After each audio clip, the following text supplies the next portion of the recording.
Chapter 13. Better Off.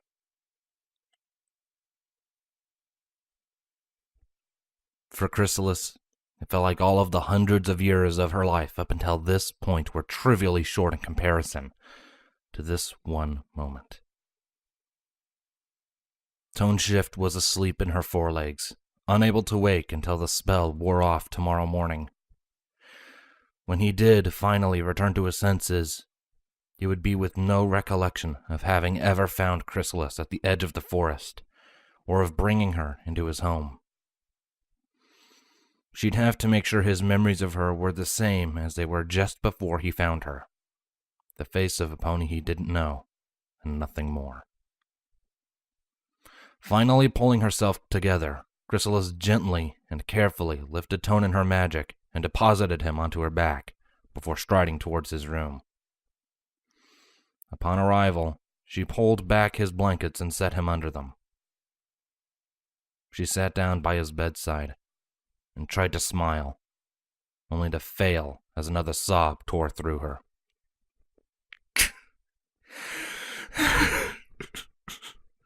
Dang it, Chrysalis. Pull yourself together, she said to herself quietly, trying to push the emotions aside so she could do what she needed to do. With a heavy sigh, she looked at Tone Shift's peacefully sleeping face.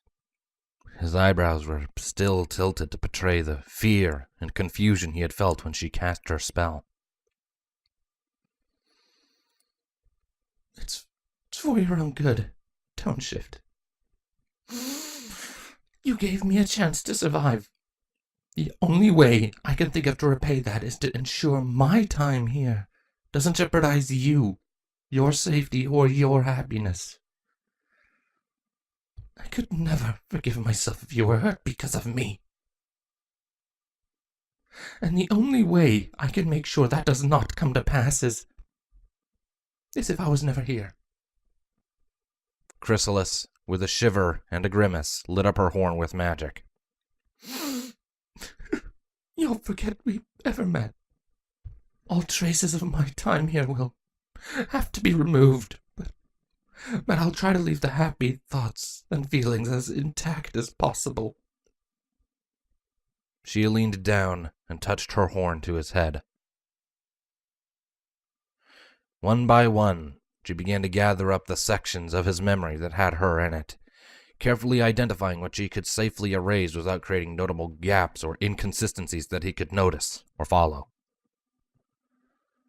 She couldn't help but relive some of the memories he had of her as they came up, now seeing them through his eyes and understanding how he felt during each moment. She felt another sob rattle her. What was it, Tone? Chrysalis whispered almost silently as she had the spell primed and ready to fire. All she needed was to let the spell off, and he would forget everything they had done together. He would forget finding her by the forest edge. He would forget bringing her to his home. He would forget deciding to keep her presence a secret from Princess Twilight. He would forget the time that she spilled out her grief and sorrow over her hive to him.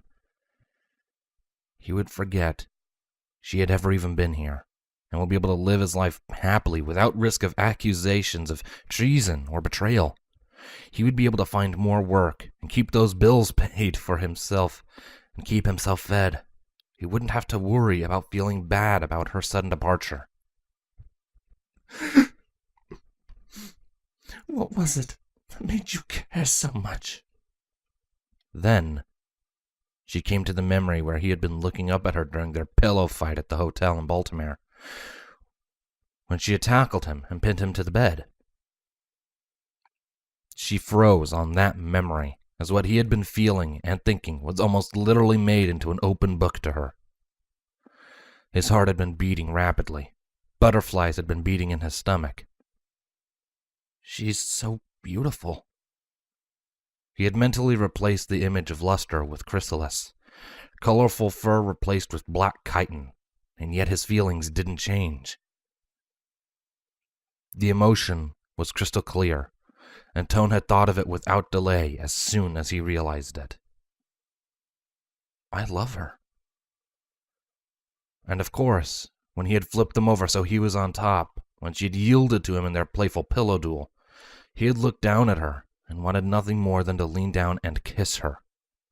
He had been just about to do that when she directed his attention to the clock.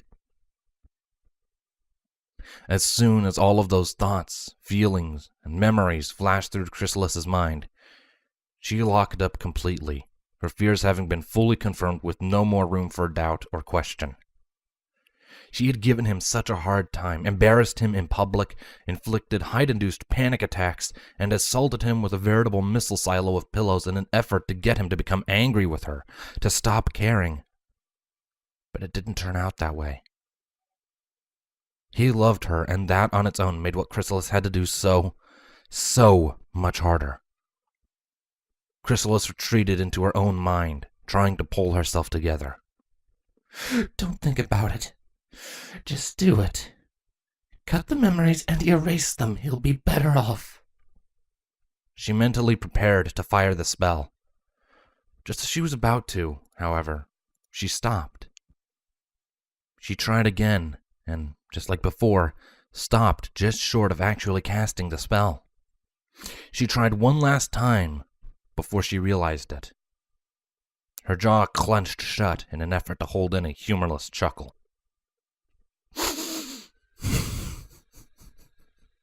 I can't. Chrysalis dropped the spell and leaned away slightly. I just can't do it. Sagging with exhaustion, Chrysalis simply extended the sleep spell so it would end in 3 days instead of tomorrow morning. You've enjoyed our time together far too much. It would be dishonest, selfish, and cruel of me to take them away from you. Even if those are all of the traits that make me who I am. I can't. Not to you. She stared at him for several minutes, silently saying her goodbyes. When the sounds of Pegasi shouting out instructions outside caught her attention, she rested a hoof on his unresponsive shoulder. Please, don't make either of us regret this. Tone shift.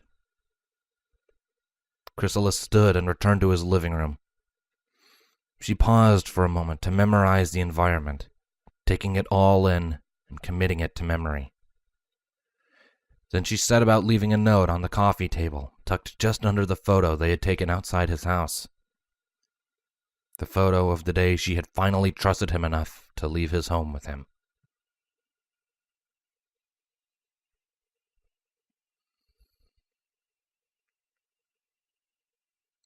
Attention every pony! Ponyville is now on lockdown due to the confirmed presence of an Ursa in the Everfree Forest nearby. No pony is to leave Ponyville until we get the all clear, and refrain from leaving your homes unless you have to. Very similar messages were being relayed across the entire town by the Pegasi weather team. Lester looked up at them all flying around, shouting out the instructions to every pony in town to make sure the message was heard. An Ursa, eh? Not a major, not a minor, an adolescent. Probably looking for something to eat, she muttered to herself before looking towards the forest. Which means that every pony will be looking out for that. Will provide a suitable distraction. Her analysis of the situation updating by the second, Lester slunk into the shadows and made her way towards the edge of town, intent on slipping into the forest and disappearing. Not far away, a small group of earth ponies and unicorns, one of several put together by Princess Twilight when this situation came up, was going from door to hoof out specific instructions and guidelines for the situation. Among this group, Starlight Glimmer. She came to a brief stop at the door to Toneshift's house, knocking hard 3 times and then levitating the sheet of duplicated parchment. No answer came. Hello? Is any pony home? She called with another sharp set of knocks. There was still no answer, but Starlight could have sworn she felt a tingle of strong magical residue in the air around the house. She shot a glance towards the others in her group. Hey, I'll catch up in a minute. Gotta check something real quick. Real quick, Miss Glimmer, one of the ponies, a stallion, replied. We need to hit as many homes as possible, and if you're hanging back, we're all slowed down. I understand. Starlight gave a nod as the group moved on to the next set of homes. Once they were a fair ways off, she gave her horn a quick charge and teleported inside the house. Is everything all right in here? She asked loudly, now definitely picking up some residual magic. A pretty potent spell had been cast in here. Recently. She followed the residue until she came to the house's only bedroom. An earth pony stallion lay sleeping in his bed. Unusual considering the hour, but it was even more strange because of the heavy magical residue in the air. Looking him over, she soon discovered the source of the residue. A sleep spell had been cast on him only an hour ago, the charge on it timed to fade in around 3 days. What the? Starlight muttered to herself before preparing a counterspell. For several moments the spell charged, and then she fired it off once she was sure she had it all worked out. As soon as she did, the stallion opened his eyes wide with a loud gasp, bolting upright. No! He half shouted, reaching a foreleg out as though to catch some pony in front of him. Whoa, mister, easy, Starlight said carefully, putting a hoof on his shoulder to get his attention. Are you okay? The stallion dragged a hoof over his face as he began to re-get his bearings. What happened? I don't know. I felt a magical residue and kinda, entered your house to make sure everything was alright. You had a high-powered sleep spell on you, but beyond that, I don't know the details. Starlight explained as the stallion slid from the bed on shaky legs. Are you alright? I think so.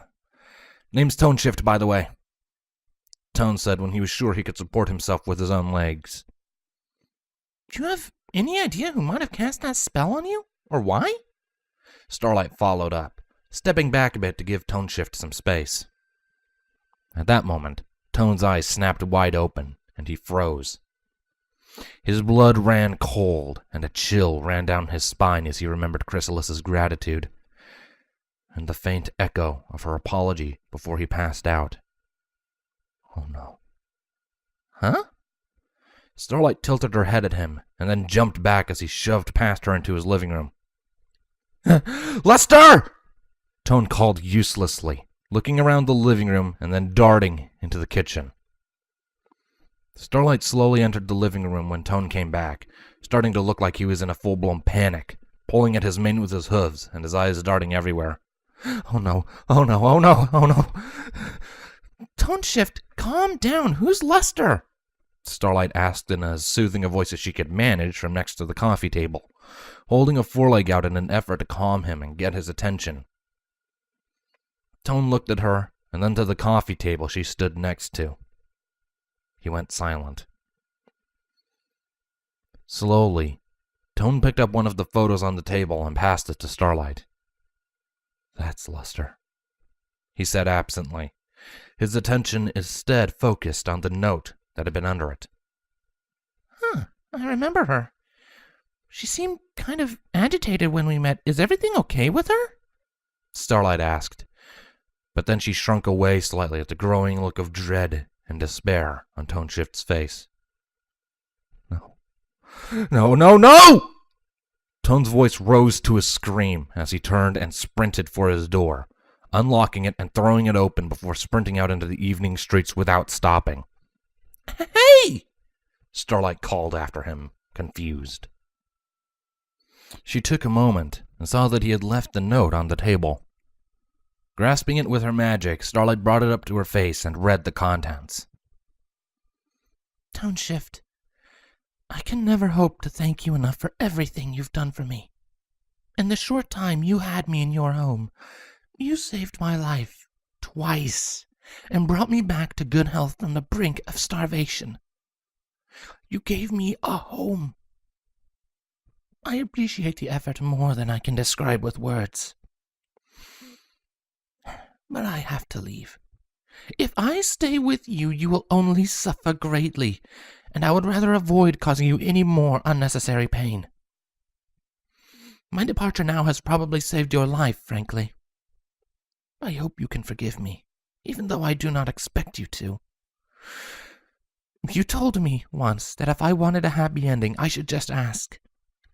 Well, if that's the case, then I ask of you, don't dwell on my absence or the time we had together. In fact, try to forget them if you can. As it is, the happiest ending I can hope for in this chapter of my life is for the pony that saved me to remain unharmed and happy himself. By the time you read this, I will be long gone. Don't try to find me. Take care of yourself. Sincerely yours, Wildwood Luster.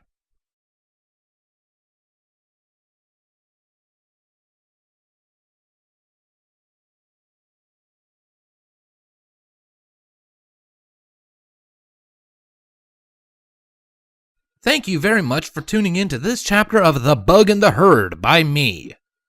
If you enjoyed any of what you heard, please consider leaving a like. If you're not already, consider subscribing. And if you're really feeling incredibly generous and really want to support me in what I do, then there's a link to my Patreon down in the description below.